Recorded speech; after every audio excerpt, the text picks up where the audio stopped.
اعوذ بالله من الشیطان الرجیم.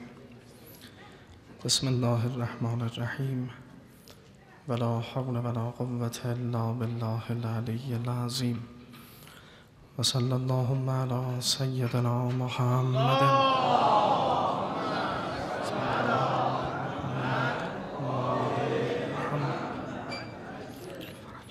و علی اهل بیته الطیبین الطاهرین الهداة المهدیین المنتجبین، سیما بقیة الله فی السماوات و الارضین. اعوذ بالله من الشیطان الرجیم. انا لننصر رسلنا والذین آمنوا فی الحیاة الدنیا و یوم یقوم الاشهاد، یوم لا ینفع الظالمین معذرتهم ولهم اللعنة ولهم سوء الدار. فرمود خداوند سبحان که انا لننصر رسلنا، هر آینه ما حتما نصرت خواهیم داد، یاری خواهیم کرد رسولانمان را. خب یه مجموعه مطالبی گفته شد در آیات پیشین تا بحث پایانی نوبت قبل که ملاحظه فرمودید درگیری بسیار شدیدی میان موسی بن عمران و فرعون متکبر زمان او و اون طاغوت زمان او مطرح است. پیروزمندان موسی به در می آید. در کنار موسی مرد دیگری مطرح است به نام مؤمن آل فرعون که در آیات پیشین اندیشه تابناک این بزرگ انسان اون عصر و زمان رو با هم مشاهده کردیم و اون اثرگذاری در اون جو تاریک رو دیدیم در آیات خداوند چگونه بازگو فرمود. موسی به سلامت به در می آید، مؤمن آل فرعون هم به سلامت به در می آید و این نیست مگر به نصرت الهی. حالا بعد از این ماجرا خداوند به شکل یک قانون و به شکل یک حمایت کلی نسبت به رسولان و مؤمنین هر آینه ما نصرت خواهیم کرد رسولانمون رو و اهل ایمان را و الذین آمنو. خب این ارتباط آیه است، اما در توضیح بحث از همون کلمه نصرت آغاز می کنیم که ما حتما نصرت خواهیم داد. کلمه نصرت به معنای یاری رساندن و یاری است، اما استحضار دارید که ما واژگان مختلفی برای این مفهوم داریم. بستگی دارد که میزان نصرت در چه حدی باشد و در چه زمینه‌هایی باشد. اونگاه در کلام عرب اون واژه مطلوب اون استفاده میشه و به کار برده میشود. اگر احیانا شما به یک کسی کمک مادی میکنید، از جهت مادی مشکلات شخصی اون رو حل میکنید، این معاونت است، این عون است، این رو عون میگن. شما معاونش شدید نه ناصرش. اینو نصرت نمیگن در کلام عرب. اگر شما از جهت فکری به یک کسی کمک دادید، کشش کامل نداشته است، نیاز به اندیشه شما و فکر شما و مشورت شما بوده است، اونگاه کمکش کردید، فکر در اختیارش گذاشتید، براش راهکار نشان دادید، این هم معاونت است، این هم عون است، اما این رو نصرت نمیگن. نصرت اون یاری و اون کمک رساندنی است که در مقابل با دشمن باشد و در رفع مزاحمت باشد. هنگامی که یک کسی واقعاً به شکل جدی مزاحم شماست و مسیر شما رو سد کرده است، دشمنی می کند، عناد می کند، مقابله می کند، اونگاه دستی از غیب برون آید و کاری بکند، یه یاوری برای شما پیدا می شود در قبال این مزاحم، در قبال این دشمن و کسی که سد طریق کرده است. اون کسی که دست حمایتش بیرون می آید اون ناصر شماست و این کار نصرت است. پس نصرت یعنی یاری رساندن، نه اینکه کمک فکری بگیریم، کمک مالی بگیریم، نه، یاری رساندنی که در رفع دشمن، زدودن و گشودن مسیر و رفع مزاحمت باشد. این نصرت است به این معنا. اگر خوب دقت کنید ببینید به همین خاطره که شما هنوز هم آزادگان عالم به گوش جان میشنوند از اون بیابان تفتیده عشق که صدای سالار آزادگان به گوش میرسد که هل من ناصر ینصرنی. هنوز هم صدای استنصار و انتصار حسین بن علی به گوش میرسد. هل من ناصر، اونجا بحث نصرت است. حسین بن علی از کسی کمک فکری نمیخواهد، کمک مادی نمیخواهد، اگر مرد میدانید بیایید و این مزاحمان مسیر حق رو بردارید، بیایید در قبال این دشمنان دین خدا را یاری دهید و حجت خدا را یاری بدهید. اینجا بحث نصرت است. خداوند در اینجا فرمود ما رسولانمون رو نصرت میدهیم، به همین معنا که اشاره کردم، انا لننصر رسولنا. الان در صدد این است خداوند بگوید که ما در قبال دشمن و در قبال مزاحمان ما انبیاء رو کمک میکنیم، اینها رو نصرتشون میدیم و اینها در ظرف درگیری ها و چالش ها به سلامت و با موفقیت به در می آیند. خب این یه بشارت خیلی مهم است. با سیاق لفظی سخن وقتی که بیشتر انس میگیریم، انا لننصر خیلی تأکید دارد. اولا ان حرف تأکید است، به شکل فعل جمع به کار برده می شود، تأکید است. اون لام مفتوح لا ننصر اونم حرف تأکید است. پس همه کلام مؤکد است. یعنی خداوند میگه بدون هیچ شک، بدون هیچ برو برگردی، بدانید که ما رسولانمون و اهل ایمان رو نصرت میدهیم. به دنبال اون هم فرمود فی الحیات دنیا و یوم یقوم الاشهاد، هم در این دنیا کمکشون میکنیم هم فردای قیامت کمک میکنیم. خب حالا بد نیست اینجا یه مروری بکنیم و ببینیم این نصرت خداوند به چه شیوه است برای رسولان و برای اهل ایمان و برای شما مؤمنین. خداوند چگونه نصرت میدهد پیامبران خودش رو و پیروان پیامبران الهی را. اولین نصرت خداوند سبحان نسبت به انبیا و یاری رساندن حضرت حق به رسولان خویش نصرت به اعجاز بوده است. نصرت و یاری رساندن به وسیله اعجاز پیامبران، یعنی اینکه خداوند به رسولان خویش معجزاتی داده است که این معجزات خیلی کمک کرده است به انبیا، مسیر رو پیش روی اینها گشوده است، مزاحمان و دشمنانشون رو کوچک کرده است، از میان برداشته است یا تضعیف کرده است. یعنی انبیا وقتی معجزات خودشون رو مطرح می کردند، تأثیرگذارترین طبقات در جامعه کیست؟ چه کسی بیشترین تأثیر رو در میان مردم میگذارد و تحسین بیشتری نسبت به اون مردم دارند؟ قلباً عالمان، آگاهان. نوعاً مردمان انسانها در قبال عالمان یه خضوعی دارند و اینا تعیین کننده خطوط در جامعه میشن.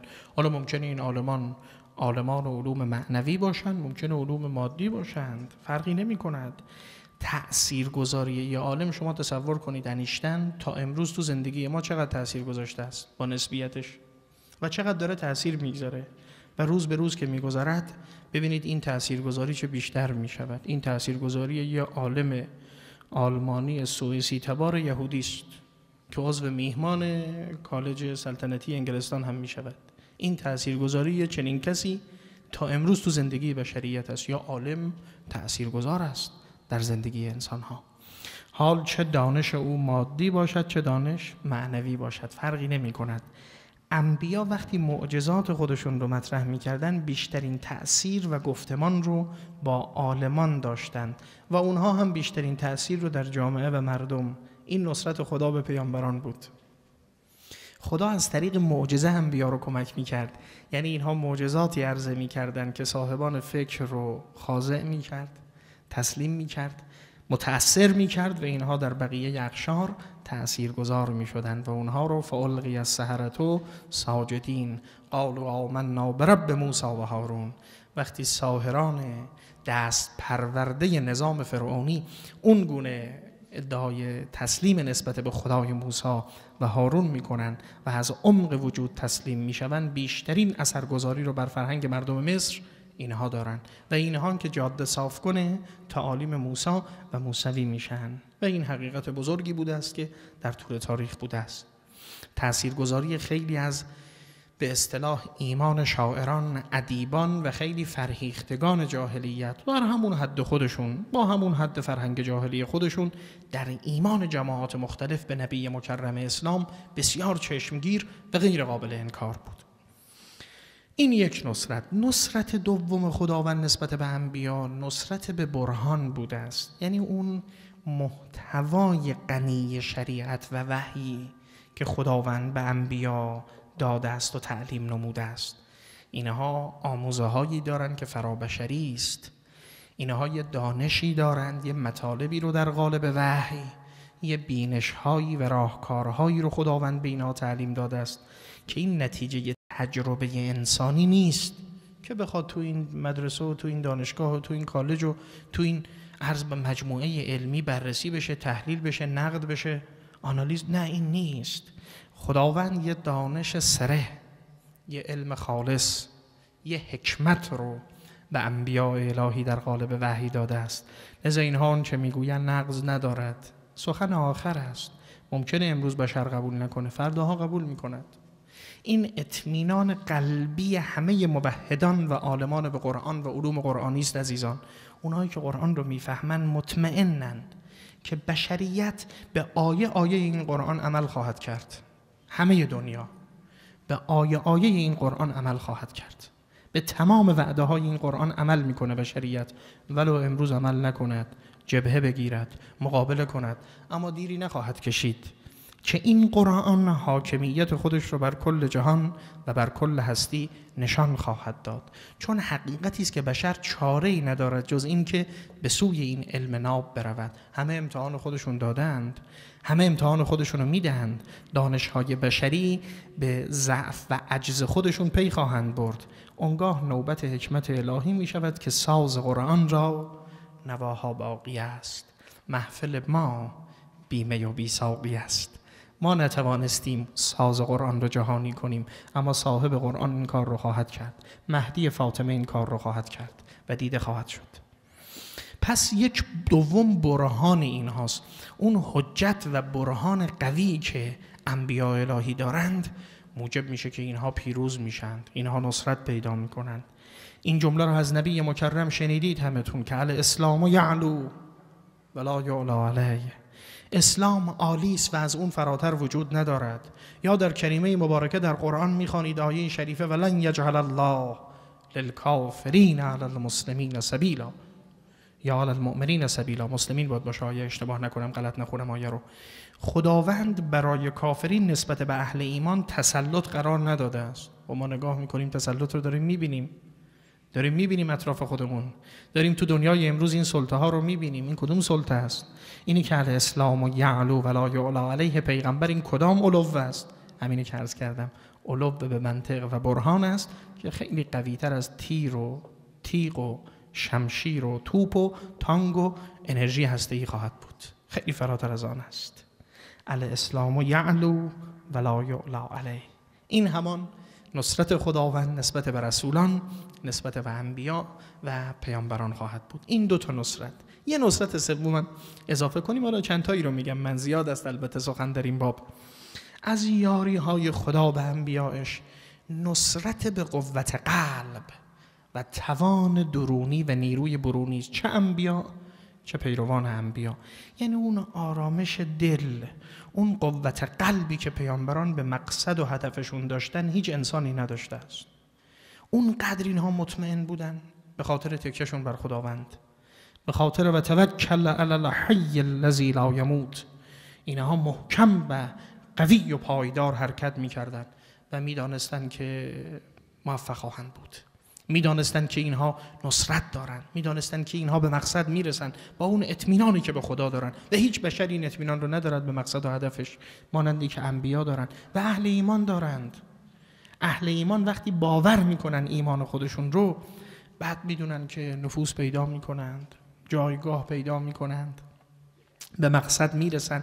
اون ایمان به هدف رو دارند، اون احساس رضایتمندی رو دارند و اینها عزیزان چیزی نیست که ساده باشه و نباید به سادگی از اینها بگذاریم. ببینید یه گوشش رو عرض میکنم، باید میلیاردها سرمایه خرج بشه تا نمیدانم تبلیغات باشه که دل بشر به سوی یک کسی یه جایی یه کمی متوجه بشه یک کسی، اما بعد میبینید این تبلیغات فروکش میکند، دیگه کسی هم توجه نمیکند. اما وقتی خدا دل رو به سوی کسی متوجه میکند، 2 میلیارد مسیحی، 1.5 میلیارد مسلمان میگویند عیسی روح الله، درود خدا بر او باد، سلام خدا بر فرزند مریم باد. کی این دلها رو متوجه میکند؟ 4 میلیارد دل متوجه به عیسی ابن مریم میشه. مگر کسی میتونه دل رو به سوی متوجه کنه؟ مگر کسی میتونه محبتی رو به زور در دلی وارد کند؟ آیا ما میتونیم احتراممون رو به زور به مردم تحمیل کنیم؟ ممکنه یه مقطعی ما این کارو بکنیم، اما این پایدار نیست. وقتی اون پرس برداشته شد، احترام هم برداشته میشود، محبت هم برداشته میشود. این نصرت خداست. این همانه که به مقبولی کسی را دسترس نیست. قبول خاطرن در دست کس نیست. بسا زیبارخ نیکو شمایل که سویش طبع مردم نیست مایل. بسا لولی وشه شیرین کرشمه که ریزد خون دلها چشمه چشمه. وقتی که خدا اراده می کند و محبتی رو به دل می پاشاند و بذر محبتی رو در دل انسانها وارد می کند، این نصرت خداست. این محبت رو با هیچی نمیشه بیرون کرد. کد کیدک وسع سعیک ناصب جهدک فوالله لا تمحو ذکرنا ولا تمیت وحینا و هل که الا فند و ایام که الا عدد. و سخنان زیبای دختر کبرای امیرالمؤمنین در زیر دارالاماره یزید در شام است. تو مگر می توانی محبت ما خاندان رو از دلها بیرون کنی؟ هر کار میتوانی بکنی یزید. تو میتونی نام ما خاندان رو خاموش کنی؟ هیچ کس نتوانسته است و تو هم نمیتوانی. اون چراغی که یریدون لیطفئوا نور الله و افواههم والله متم نوره ولو کره المشرکون. این نصرت خداست عزیزان. اینی که دل ظرف محبت رسولان الهی و انسانهای وارسته میشه. این که اوصیات در دل مردمان خانه میکنند. این که کار به اونجا میکشد که ترسم ای فساد گر فستم کنی. آی فساد میترسم اگر فست کنی و بخواهی حجامت من کنی، خون من که از تن من بیرون آید ذره ذره خون من بگوید لیلی لیلی علی علی علی. این محبت رو با خون مگر کسی میتونه تو دل انسان ها جا کند؟ مگر این که انسان واقعا حاضر باشد عزیزان خودش رو در کف بگذارد برای اون که غرض در میان سلامت اوست. من و دل گر فدا شدیم چه باک، غرض در میان سلامت اوست. تمام عمرش انسان بگذارد به عشق یک نگاه و یک دیدن. اینا مگه ساده است؟ اینا رو میشه خرید؟ اینا رو میشه با دلار و فرانک و یورو و نمیدونم پوند و اینا درستش کرد؟ حاشا و کلا. اینا نصرت خداست عزیزان. اینا نصرت خداست. انا لننصر رسلنا، ما نصرت میدیم. و در نهایت نصرت به انتقام، نصرت به پایان و انتقام. یعنی خداوند انتقام رسولانش رو در هر عصر و زمانی گرفته است. در هر عصر و زمانی گرفته است. به هر رسولی و به هر مؤمنی که ظلم شده، این رو بپذیرید، نگاه کنید، واقعا مطالعه کنید. به هر رسولی و به هر مؤمنی که ظلم شده است خداوند منتقم بوده. از اسامی ذوالجلال چیست؟ المنتقم، عزیز ذو انتقام. خداوند انتقام رسولانش را از همه گرفته است و میگیرد. این الطالب به ظهول الانبیاء و ابناء الانبیاء. دارید تو دعای ندبه مرتب میخوانید مانند فردا صبحی و بازگو میکنید که این سلسله آخر رو هم خواهد آمد منتقمشون و اینم مشخص میشه چیست. پس این نصرت دامنه وسیعی داره. من 4 موردش رو عرض کردم. اگر بخوایم بگیم هنوز هم ادامه دارد. ما نصرت میدهیم رسولانمون رو، والذین آمنوا، و اهل ایمان رو هم نصرت میدیم. این که فی الحیات دنیا، اما و یوم یقوم الاشهاد، در عالم قیامت خدا نصرت میدهد. اما تعبیر از عالم قیامت چیست؟ یوم یقوم الاشهاد، روزی که می ایستند اشهاد. اشهاد جمع شاهد است. روزی که منتها اشهاد اونم جمع الجمع به کار بردن به جای شهود. این با این کلمه به کار بردن مشخص میشه که اونجا خیلی جدی است بحث شهادت و همینطور است. بالاخره در دنیا ما بیانه عادله در بعض از مسائل که دیگه خیلی جدی است در اسلام 4 تا شاهد میگیم، 4 تا شاهد اقامه میکنیم. و الا در نوع مسائل حقوقی ما به 2 شاهد عادل کفایت میکنیم، میگیم 2 شاهد. اما عجب صحنه است. خب این 2 شاهد میان در دنیا شهادت میدن، 4 تا میان شهادت میدن، اما احتمالات خلاف رو هم نمیتونیم ندیده بگیریم. چه بکنیم؟ که باید به همین ظاهرها قضاوت کنیم، حکم صادر کنیم و مطلب رو تمام کنیم. اگر شهود متعدد باشه، متکثر باشه، شهود قویی باشن که به مقام یقین برسه، اون مطلب تمام. اما تو دنیا دست نمیده. این قیامت این چنین میشود. یوم یقوم الاشهاد. خدا اون روزی که تمام اون عالم شاهد است، رسولانش و اهل ایمان رو نصرت میدهد. اون روزی که خود خداوند شاهد اول است، انبیا خودشون شهودند، نبی مکرم و جئنا بک علی هؤلاء شهیدا، پیامبر، حضرات معصومین، ملائکت الله، زمین، آسمان، اتم خلقت، الکترون ها و پروتون ها و نوترون ها هم در قیامت شهادت میدهند.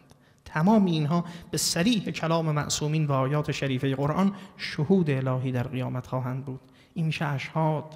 دیگه اونجایی که اشهادن دیگه احتمال خلافی، احتمال حکم صدور نابجایی نخواهد بود. ورمود و یوم یقوم الاشهاد. حالا این شیوه قرآن است، الکلام یجر الکلام، یه سخن رو که خدا میگه دنبالش میاد دیگه.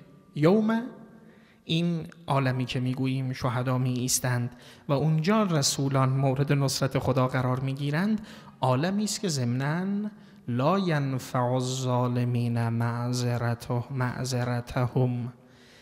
اونجا عالمی است که دیگه انسان‌ها، کسانی که ظلم کردن، معذرت خواهی اینها و عذر آوردن اینها مورد قبول واقع نمی شود. خیلی زیباست. ببینید در دنیا و در همون محاکمی که شهود قامه می شود، اگر زمینه عذر باشه، اصلا ما یه بحثی داریم مخصوصاً در خون، در باب قصاص نفس، مخصوصاً در اموال سنگین، به اصطلاح فقهی میگن اموال خطیره در روایات و فقه، در این موارد وقتی یه عذری پیش میاد دست قاضی میلرزد و باید بلرزد، نباید حکم صادر کنه تا این عذر برداشته بشه. میگن ادرع الحدود به شبهات، الحدود تدرع به شبهات، یعنی یه شبهه‌ای میاد برای این قاضی، قصاص نفس میخواد بکنه، شهادت هم اومده و این قاتل، اما یه مرتبه یه عذری پیش میاد، یه شاهدی میبینید قاضی نمیتونه حکم صادر کنه، باید دست نگه داره تا این عذر برداشته شود. وقتی برداشته شد حکم صادر کنه.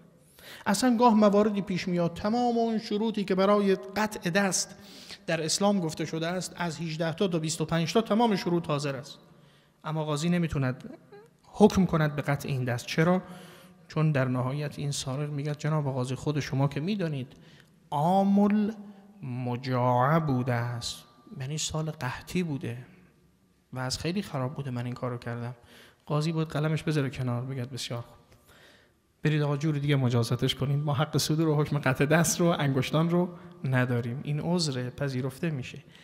در دنیا ما تو محاکم دنیا عذر حکم رو قطع میکنه، تعطیل میکنه و این دستور خود شرع است، این تعالیم خود وجود مقدس خاتم انبیا محمد مصطفی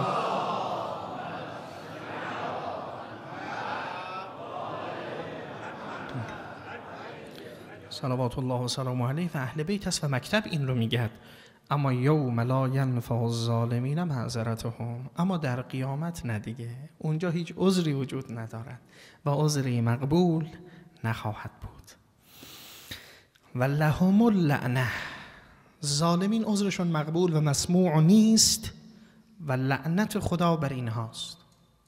ما گاهی این بحث عرض کردم، مثلا تو پرسش پاسخ چند مرتبه پیش اومد در ادامه بحث من عرض کردم بعضی از ما به لعنت یا آلرژی داریم، همچین تا اسم لعنت آقا نگید، لعن نکنید، مثلا خوب نیست فلان، و کمی این برخواسته از اینه که ما کلمه لعنت رو معنیشو درست متوجه نیستیم، خیال میکنیم لعنت یعنی حتاکی، لعنت یعنی فحاشی. همونجا من توضیح دادم در پرسش پاسخ، گفتم در اسلام به هیچ وجه من الوجوه به ما اجازه فحاشی و سبابی داده نمی شود، ولو به بزرگترین دشمن خدا، ولو به بزرگترین دشمن پیامبر، ولو به بزرگترین دشمن قرآن. اجازه سب و فحش به ما اصلا در اسلام ندادن و در قاموس پیامبران و در قاموس ائمه علیهم السلام چنین واژگانی وجود نداره. اصلا مسلمان نمیتواند سباب باشد، سب کنه، فحش بده، چه دوست چه دشمن، به هیچ وجه نمیتواند. اما لعنت سب نیست، لعنت فحش نیست. کلمه لعنت اللعن ای البعد، یعنی دوری، ملعون یعنی دور. دور از چی؟ دور از رحمت خداوند. و باید لعنت وجود داشته باشد. اولین لعنت کننده خداست، اولین لعنت کننده در قرآن خداست، بعد انبیاء الهی. لعن الذین کفروا من بنی اسرائیل علی لسان داوود. قرآن میگه عده‌ای رو داوود لعنتشون کرد چنین و چنان، نمیدانم موسی لعنت کرد، عیسی لعنت کرد. این چیزی نیست که ما اشتباه بکنیم با اون بحث اول، نه اصلا لعن چیزی باید باشه، لعن باشه. یعنی اگر بنا باشه که همه انسان‌ها ظالم و مظلوم مشمول رحمت خداوند باشند، و اینها یکسان بهره از لطف خدا ببرن که اصلا بساط عدالت خدا زیر سوال میروند. اینی که با ان الله لا یظلم الناس شیئا میسازد. اگر یه انسان شایسته تصور کنید حسین بن علی مشمول رحمت خداوند، اون طرف عمر سعد رو هم بیارن مشمول رحمت خدا بکنن، خدا میداند که حسین بن علی باید فریاد کند بر سر خدا و خدا محکوم میشود در این ماجرا. اگر اینطور باشد نمیشه اصلا. این با ان الله لا یظلم الناس این ظلمه که بخوان این دو یه جور مشمول رحمت خدا باشن. لذا نیست، این ابدا اینطور نیست. لذا لعنت جایگاه پیدا میکند. عده‌ای مشمول رحمت خدا نباید باشن، اینا نزدیک نشدن به رحمت و اسباب رحمت، لذا اینها مشمول لعنت شدند. و ما متوجه باشیم حساسیت بیجا نشون ندیم، نگیم بگیم این قسمت‌های لعن زیارت عاشورا اینا اگه نباشه بهتره. نه، خواهش میکنم که ولا تجاوز الله، دیگه خیلی از خدا و اولیاء خدا ما داختر نشیم در این میدان. فرمود که ولهم اللعنه ولهم سوء الدار، اینها لعنت خداوند بر اینهاست و اینها سوء الدار دارند، اینها پایان خوبی در انتظارشون نیست، جایگاه و منزل نیکی نخواهند داشت. خب این بحث دیگه بناست که دیگه نامی از حضرت موسی اینها برده نشه دیگه. لذا یه خلاصه‌ای و یه اشاره‌ای به یادمان و اون چه از موسی باقی مانده است خداوند سریع مطرح میکنه و میریم دیگه تا آخر این سوره سراغ مباحث مختلفی که در چند جلسه دیگه با هم گفتگو خواهیم کرد. ولقد آتینا موسی الهدی و اورثنا بنی اسرائیل الکتاب هدی و ذکری لأولی الالباب. خیلی زیباست، اصلا آهنگ آیه یک آهنگ ملیحی دارد. ولقد آتینا موسی الهدی و اورثنا بنی اسرائیل الکتاب. ما به موسی کتاب دادیم، ما به موسی هدا دادیم. هدا دادیم، اول هدایت رو میگه خداوند، هدا همون کتاب است، و بعد این هدا را به میراث برای بنی اسرائیل دادیم. این کتاب را اول میگه هدا، بعد از هدا تعبیر به کتاب میکند. گاهی اول کتاب بعد هدا، ذالک الکتاب لا ریب فیه هدی. گاهی اول کتاب است بعد هدا، گاه اول هداست بعد کتاب، فرقی نمیکنه. ما به موسی هدا دادیم، یعنی عامل سعادت و نشان دادن زندگی دادیم، و بعد این در میان بنی اسرائیل موند. موسی اینو با خودش نبرد، این باقی ماند در میان بنی اسرائیل، این کتاب و این تورات و این عامل هدایت. هدی و ذکری، آنچه به موسی دادیم هدا بود، عامل راهنمایی و راهگشا بود، و ذکری و عامل به خدا آوردن و تذکر دادن. ببینید اگر خاطر عزیزان باشه، گاه این بحث عرض شده است معذرت مبارکتون که کتب آسمانی حاوی دو بخشند، دو بخش مطلب دارن. یه بخش‌های تأسیسی دارن، یه بخش‌های تأکیدی. یه بخش‌هایی دارن که جنبه نوآموزی دارد، یه بخش‌هایی دارن که جنبه بازآموزی دارد. نوآموزی یعنی چیزهایی که بلد نیستیم به ما تعلیم می‌کند. بازآموزی یعنی چیزهایی که بلدیم فراموش کردیم به ما تذکر داده می‌شود. میشه هدی و ذکری. هدی و ذکر، فرقی هم نمی‌کنه چه قرآن باشه، چه تورات باشه، چه انجیل باشه، همشون همینن.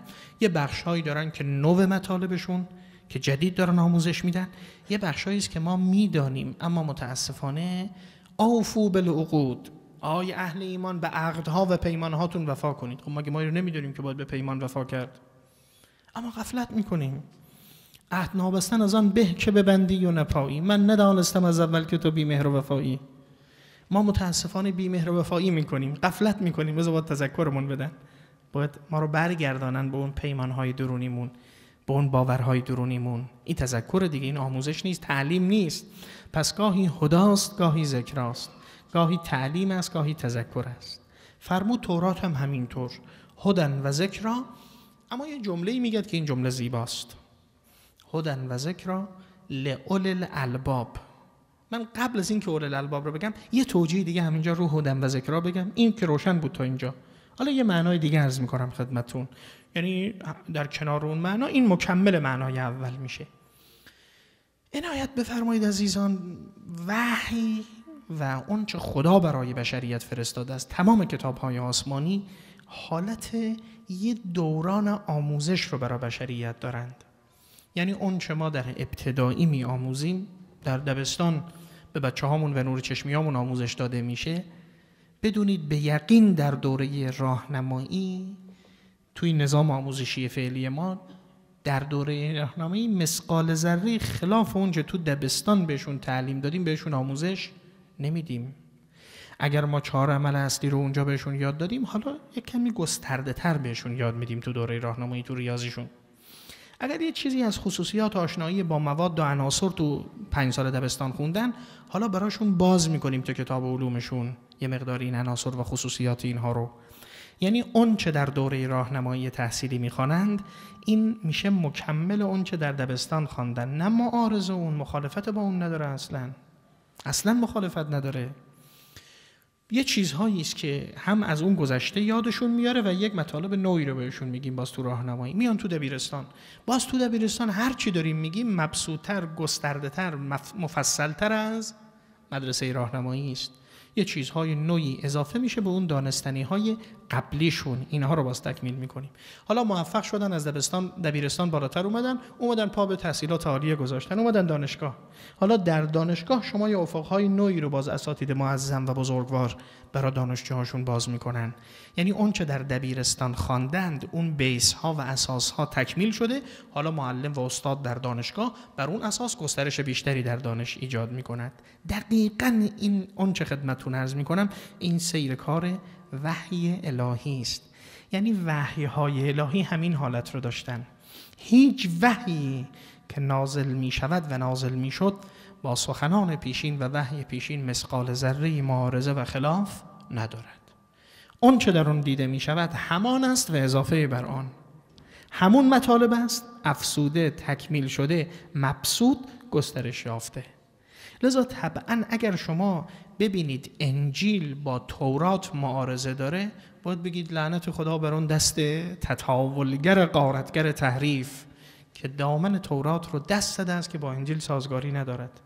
اگر میبینید قرآن با تورات و انجیل در بعض از موارد و گزاره‌ها و گزارش‌ها تناقض یا با هم مخالفت دارن، پس بدونید دامن تحریف گرفته است این دو کتاب را، و الا بین گزارشات و مطالبی که در تورات و در انجیل وجود دارد و آنچه در قرآن کریم است مثقال ذره‌ای خلاف نیست، بلکه قرآن همان میگوید که در تورات است و در انجیل است، مبسوط اون، گشوده اون، باز اون و مطالب نو و جدیدتر.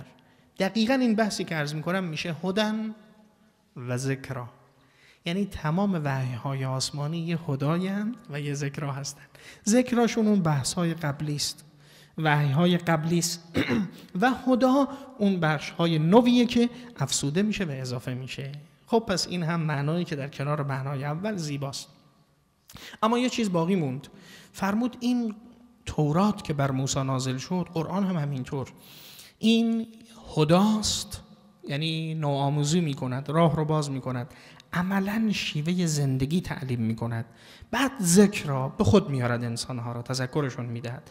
اما فرمود لأولی الالباب، این برای صاحبان لب است، دارندگان لب و الباب. الباب جمع لب. این معنا گفته شده از خدمت عزیزان. لب به معنای چیست؟ به معنای مغز. مغز رو میگن لب.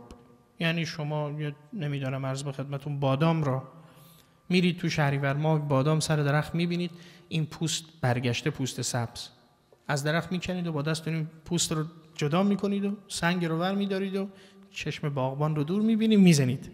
عرض به خدمتون این پوسته چوبی رو هم میشکنید، از درونش در میارید این هسته رو، بعد میگید که دیگه این پوستش هم برداریم که دیگه خوشخورتر و زیباتر و لطیفتر باشد. اون پوست دیگر هم بر میدارید، اون پوست برگیر هم بر میدارید. بعد چی میبینید؟ حالا این یه هسته سپید میبینید. نام این مغز است، در عربی نام این لب است. این ستایی که گرفتید، یعنی اون لایه اول چسبیده، بعد لایه چوبی، بعد اون لایه گوشتی پوستی، اینها چی بودند؟ اینا قشرند. اینا میشن قشور، قشر. اونی که وسط بود میشه لب. عقل ما انسان ها همین حالت را دارد. ما همه انسان ها یه لب داریم، یه مغز داریم، یه عقل داریم. عقل با قشر سازگاری دارد. اما لب عقلی است که دیگه قشر نداره. قشر یعنی چی؟ یعنی حجاب، یعنی حباب. خیلی ها عقل دارند اما عقلشون متاسفانه زیر چیه؟ زیر قشره، زیر حجاب است. عقل دارند، عاقلند، اما متاسفانه عقل اینها تحت تأثیری است که استاد ملک سخن میگوید رب عقل اسیر و هوى امیر. امیرالمؤمنین به زیبایی میگوید چه عقلهایی که اینا عقلند اما عقل اسیر. این عقل اما قشر داره، حباب روشو گرفته است. این اسیر این عقل.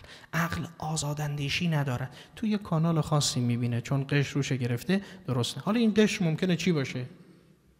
شهوت. چی باشه؟ بغض، کینه، عشق افراطی، دشمنی افراطی. گاه انسان وقتی دیگه تمام وجودش دلداده به یه چیزی میشه دیگه این نمیتواند آزاداندیشی در مورد اون بکند، دیگه عیب اون رو هرگز نمیبیند و باز همان میشود که امیرالمؤمنین در نهج البلاغه میگوید تنها موردی که کلمه عشق در نهج البلاغه به کار برده شده از همین استعماله. عرض به خدمتتون من عشق شیئا اعشا بصره و امرز قلبه. وقتی که کسی عاشق چیزی می شود اعشا بصره، چشمش اشفه پیدا میکنه، یعنی مات میبینه. و امرز قلبه، و تحلیل عقلی قلبی درست در مورد اون شی ندارد. دیگه همان میشه که بارها این ابیات رو خدمت عزیزان گفتیم و خواندیم که آن خلیفه گفت لیلی را تویی. آن خلیفه گفت، هارون رشید برخورد کرد به جناب لیلی خانم و آن خلیفه گفت لیلی را تویی. این تویی رو هم چون باید خوند که دیگه بفهمن مردم که تویی یعنی چون. آن خلیفه گفت لیلی را تویی که از تو شد مجنون پریشان و قوی. از دگر خوبان تو افزون نیستی، تو با این نمیدارم زرد و زار بودن تو، با این گیس تو، با این تو کسی نیستی که اینطور دلداده درست کرده باشی برای خودش، خیلی جمال شهرآشوبی نداری. از دگر خوبان تو افزون نیستی. این 3 مصرع از خلیفه هارون الرشید. یه جمله جواب داد جناب لیلی که دست خلیفه رو بست. گفت آن خلیفه گفت لیلی را تویی که از تو شد مجنون پریشان و قوی. از دگر خوبان تو افزون نیستی. گفت خاموش چون تو مجنون نیستی. گفت خاموش چون تو مجنون نیستی. اگر تو مجنون بودی ما را حسن تمام دنیا میدیدی، اما چون تو مجنون نیستی میگی که ما جمال و زیبایی نداریم. یعنی چی؟ واقعیتی است که زیبا مطرح میکند در این 2 بیت و قصه کوتاه و سخن بسیار موجز. وقتی انسان عزیزان افراطی به یه چیزی دل میبندد بعد نتیجه اون میشه که عیبش رو نمیبینه. اونی که اکثر پدر مادرای ما گرفتار این موضوعند. اون محبتی که به فرزندانشون دارن موجب میشه که عیب دیگران رو میبینند اما عیب فرزندان خودشون رو نمیبینند. کوچکترین لغزش دیگران رو زیر ذره بین میگذارن، از فرزند برادر و خواهر و عمو و دایی و عمو و همسایه، اما اشتباهات بزرگ فرزندان خود میگن آقا جوونن این حرفا چیزی نیست که برای اینا که عیب نیست. چرا؟ چون محبت افراطی است. اگر آزاد باشد انسان، اگر قشر رو عقلش نباشه، بعد میتواند با لب نگاه کند بگوید در دیده من چنین نماید، در دیده خلق تا چه آید. به نظر من اینطور میاد اما نمیدونم شما چه میفرمایید. در دیده من چنین نماید، در دیده خلق تا چه. خیلی زیباست، واقعا زیباست. پس این خیلی مهمه عزیزان. بغض افراطی، وقتی انسان نسبت به یک کسی خیلی کینه داره اصلا حسنشو نمیبیند. چرا؟ چون لب نداریم ما دیگه، چون قشر گرفته عقل ما رو. آزاداندیشی نمی کنیم، آزادوار سخن نمیگوییم، درست قضاوت نمی کنیم در حق دیگران، چون متاسفانه عقلمون اسیر است. نمیخوایم درست تمام عیب‌ها رو ببینیم، حسن‌ها رو ببینیم، سبک سنگین کنیم، قضاوت و داوری بکنیم. برای همینه که تو قرآن رو این مسئله خیلی تاکید میشه. سخن از الباب و لب و اولل الباب فراوان مطرح میشه که اینو باید بدانیم. خیلی چیز هاست که اینها قشرهای حبابگونه عقل ماست و باید انسان حرکت کند، این قشرها رو بردارد و اون مغز و اون لب رو در وجود خودش زنده کند و بیدار کند. در اینجا حالا به زیبایی فرمود این توراتی که ما به بنی اسرائیل دادیم، این هدا و ذکر، این نوآموزی میکند، راه نشان میدهد و تذکر. اما لأول الالباب، برای صاحبان الباب، لأول الالباب، مگر تورات برای همه نبوده؟ خب مشابهش در مورد خود قرآن بارها عرض کردیم خدمتون. و قرآن هدن للناس، برای ناس، برای مردم است. ذالک الکتاب، این کتابی که خداوند فرستاده است کتابی است که انزلناه الیک لتخرج الناس من الظلمات الی النور، تا ناس و مردم رو پیغمبر بیرون بکشد از ظلمت ها به سوی نور تا ابدیت بیاد. بعد از اینکه دیگه خدا حرفی نداره برای گفتن، یعنی نفرموده چیزی، نه اینکه حرف ندارد، یعنی مطلبی نیومده دیگه، کتابی نیومده، پیامی نیومده، سخنی نیومده، کلامی نموده است دیگه. این فصل را با من بخوان باقی فسانه است، این فصل را بسیار خواندن عاشقانه است. اینه که دیگه آخرین فصل خطاب خداوند با بشریت است. بعد از این که حرفی نیست. خب اگر اینطور است چرا هدن للمتقین؟ اگر اینطور است چرا هدن و رحمتا للمؤمنین؟ چرا هدن للمحسنین؟ چرا برای اینها میگه خداوند در قرآن؟ اینم همین حکایت تورات است که هدن و ذکرا لأولی الالباب. خیلی ساده و روشن، مطلب واضح است. یعنی بدانید آی آدم ها، آی انسان ها، اگر میخواید از تورات استفاده کنید، بنی اسرائیل، باید بیایید اهل لب بشید. کسانی میتوانند از تورات استفاده کنند که آزادوار با خردشون به دامن تورات بیاین. کسانی از قرآن بیشترین بهره رو میبرن که به زیور تقوا راسته باشن. هدن للمتقین. اگر بی تقوایی کنید قرآن کمکتون نمیکنه، قرآن راه بهتون نشان نمیده. اگر غیر محسن باشید بدونید اون نورانیت قرآن صفحه دلتون رو متجلی نمی کند. اون هدایت قرآن شاهراهای زندگی رو به شما نشان نمیده. این از آن محسنین است، از آن متقین است. یعنی بیشترین استفاده و بیشترین بهره برداری و ثمردهی در مجموعه وحی مال کیست؟ مال این جماعت است. اون کسانی که این شیوه استفاده از وحی رو می آموزند و به این گونه از این کتاب مستطاب تورات، قرآن و وحی آسمانی استفاده می کنند. هدن و ذکر لأولی الالباب. خب این مطلب گفته شد. تا آیه 54 رسیدیم. از اول چند آیه ابتداعاً صفات خداوند و مباحث عمومی بود. بعد وارد شدیم به جریان موسی، اون درگیری های شدید موسی و فرعون و مؤمن آل فرعون. و اینها برای چی گفته شد؟ یه قسمتش مال این جمله است، فصبر. خطاب یه مرتبه به کی میشه؟ مفرد مذکر مخاطبه. این خطاب مال کیست؟ سخنروی با صاحب دلان است. نگویند از حرم الا به محرم. این مخاطب کسی نیست جز النبی الامی العربی الهاشمی الابتهی المکی المدنی، نبی مکرم است. فصبر یا رسول الله. دیدی؟ خواندی ماجرا را؟ دیدی موسی چیکار کرد؟ دیدی فرعون چیکار کرد؟ دیدی مؤمن آل فرعون چی گفت؟ پایانشون هم دیدی؟